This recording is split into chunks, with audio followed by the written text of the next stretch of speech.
I'm Emily. I'm 26 years old.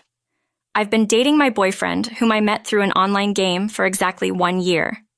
Initially, I was nervous as we met online, but we clicked due to the similarities in our family backgrounds. Now, he is the one who understands me the most and is very important to me.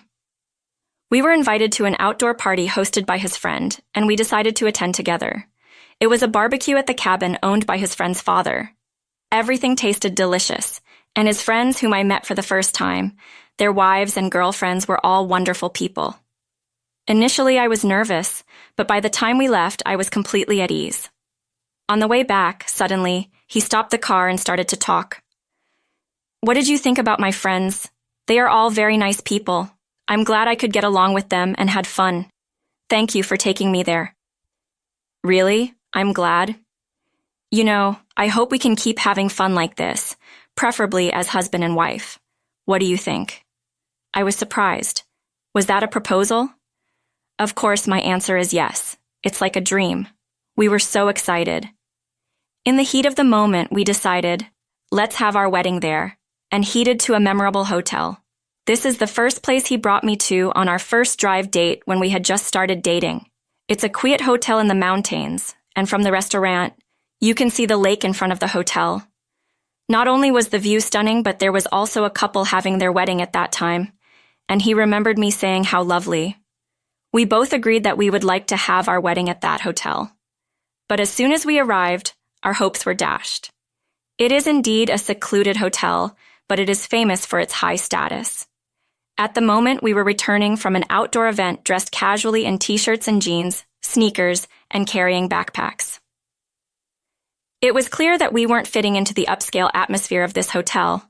However, the bellhop, who should have greeted us, glanced at us and then blatantly ignored us. We even caught him exchanging looks and laughing with other staff members. We began to feel self-conscious about our attire, but my boyfriend confidently continued walking deeper into the lobby. During this time, the front desk staff were whispering and pointing toward us. It was an uncomfortable feeling. The last time we were here, we were dressed more formally, and the atmosphere was completely different. Feeling out of place, I tugged at his hand, but he pulled mine back as if to tell me not to worry, and we arrived at the concierge desk. Upon seeing us, the concierge seemed startled, but after taking a good look at us, he asked us with a cold smile, "May I help you?" I wanted to retort that, of course, we needed help. That's why we were standing there. But I let my boyfriend handle the situation. "We are actually considering holding our wedding ceremony here. Could you tell us where the wedding reception desk is?" Upon hearing this, the concierge made a clearly disgusted face. "This isn't your ordinary city hotel. It's a place frequented by celebrities and the wealthy.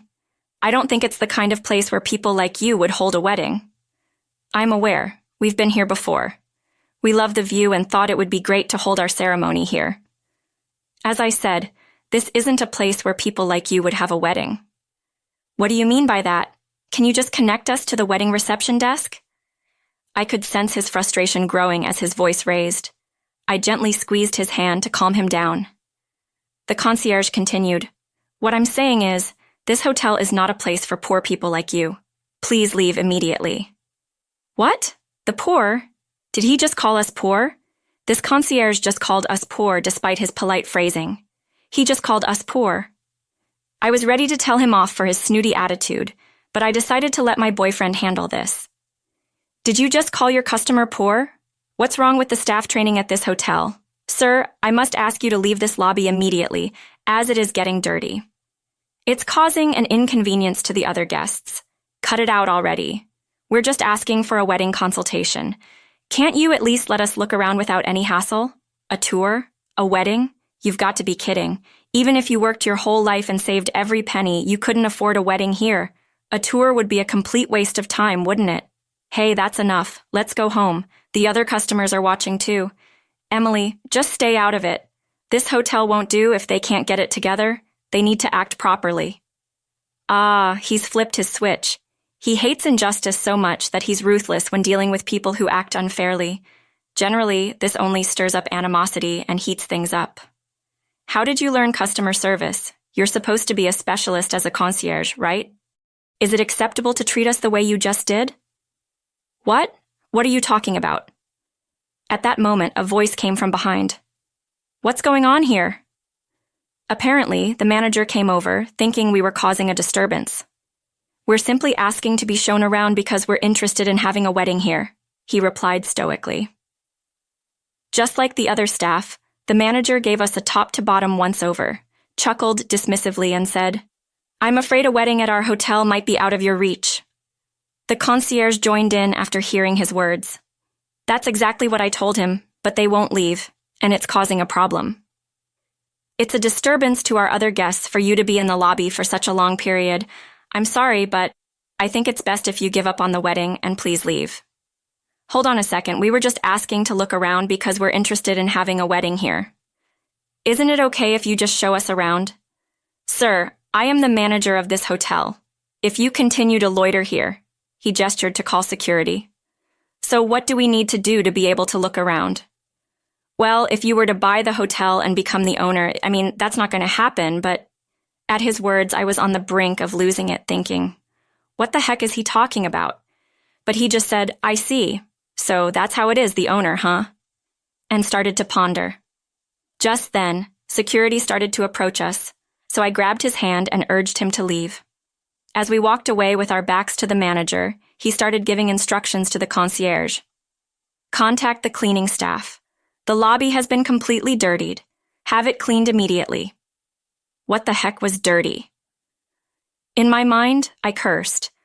Turns out he's the son of a wealthy family and managed to get that hotel acquired by their chain of hotels, the old man said. "If I wanted to get married, I should become the hotel owner," he said, sounding quite pleased. I was too stunned to say anything in response to his surprising actions, but we decided to visit the hotel the following week. Finally, the day arrived. On the way there, boyfriend said cheerfully, "That hotel's reputation hasn't been great lately, and it's been affecting the business side of things, so I'll work on making it a better hotel, okay?" He seemed to be having a lot of fun. The last time we visited, it was nerve-wracking because of how we were treated, but this time, the hotel staff were prim and proper, ready to welcome their new owner. Looking around, I noticed that the bellboy who once scoffed at us was now bowing deeply in welcome. If they could welcome us properly now, they should have done so from the beginning. Knowing about their previous terrible service, their current behavior seemed quite insincere. I felt like laughing at them now, but I must keep my composure. Smug face, smug face. And then came the hotel manager. "Welcome, Mr. Owner." Not just the manager, but also the concierge and the rest of the staff greeted us respectfully. They didn't seem to realize that we were the poor people they had treated terribly before. It's shocking to see such a difference in treatment based upon appearance.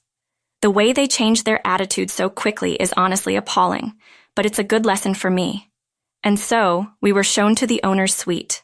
The manager was fawning over us. We've been eagerly awaiting the arrival of the new owner, and to think it's someone as young as you.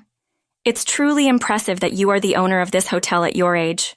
Your wife is also quite beautiful, a truly stunning couple. Huh, who is this guy? You called them stray cats, but now you're saying they're handsome and beautiful? Aren't those glasses missing lenses? And like the manager, who doesn't remember customers' faces at all, that's wild. We decided to wait for a while since he said he'd create a space for us to greet the employees later.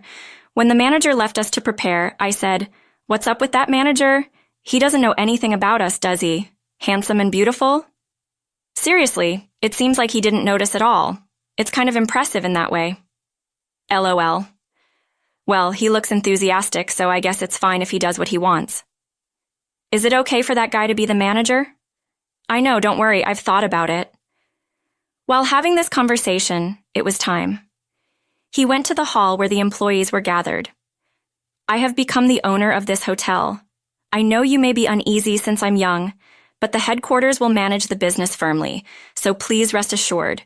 We plan to operate this hotel as a secluded hideaway hotel, different from the luxury hotels in the city up until now. After repairing the aging parts, we will have a renewal opening. In conjunction with the reopening, I'm thinking of having my own wedding ceremony here to commemorate the start of the hotel and me." The unexpected happy announcement stirred up the employees. Then he called me to introduce his fiancée, and I went up to the stage. When I got up there, the manager standing proudly next to him looked utterly surprised. "Owner, that's my fiancé." "Oh, it wasn't our first meeting, wasn't it?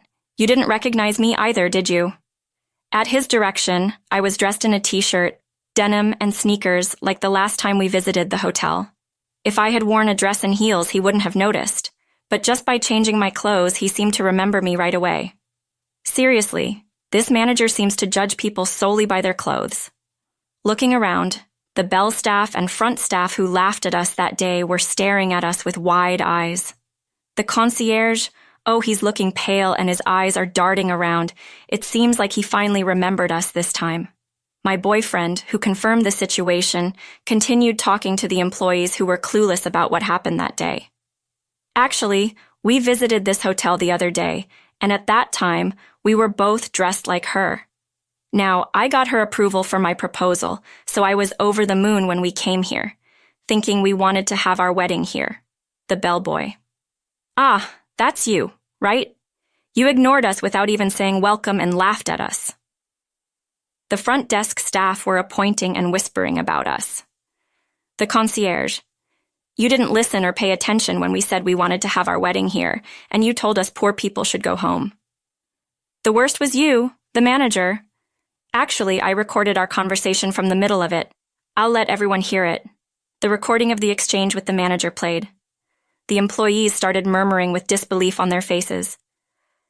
They called them poor people. "Isn't that terrible treatment?" they began to say. Well, the manager turned pale and trembled after the audio ended. He began to speak. "As you can see, we were treated as poor because of our modest attire, and in the end we were doused with water and driven out. This is unacceptable, isn't it?" There were nods of agreement from the crowd. Regardless of what we were wearing, I come from a family that owns a chain of hotels, and she is the daughter of a big pharmaceutical company CEO. We are not poor. This time we were advised by your manager here to become the owners if we wanted to have our wedding here. But what if we were other guests? This should never happen, right? This hotel, which is not particularly conveniently located, should offer the best service to all guests who take the trouble to come here. I want to return this hotel to that state. It was once like that. Let's make this the best hotel together. Applause filled the room. Afterwards, he demoted everyone from the manager and concierge to staff who had reports of poor work attitudes. The manager and concierge were asked to start from scratch, learning from the cleaning staff. In their place, staff who had been neglected despite their excellence, as well as part-timers, were promoted to better positions. He placed the right people in the right roles, creating a lively working environment. He actively listened to opinions, quickly implementing good ideas with a sense of urgency. Even as an onlooker, you could feel the overall atmosphere of the hotel improving. And so, he successfully transformed the hotel. By the way, we were able to hold our wedding ceremony at the hotel as initially planned. Of course, it was during a quieter time, and we kept it low-key. About a year later, he handed down the hotel management over to a new manager and quickly stepped down. "It should be okay now," he said. But it seems the real reason was that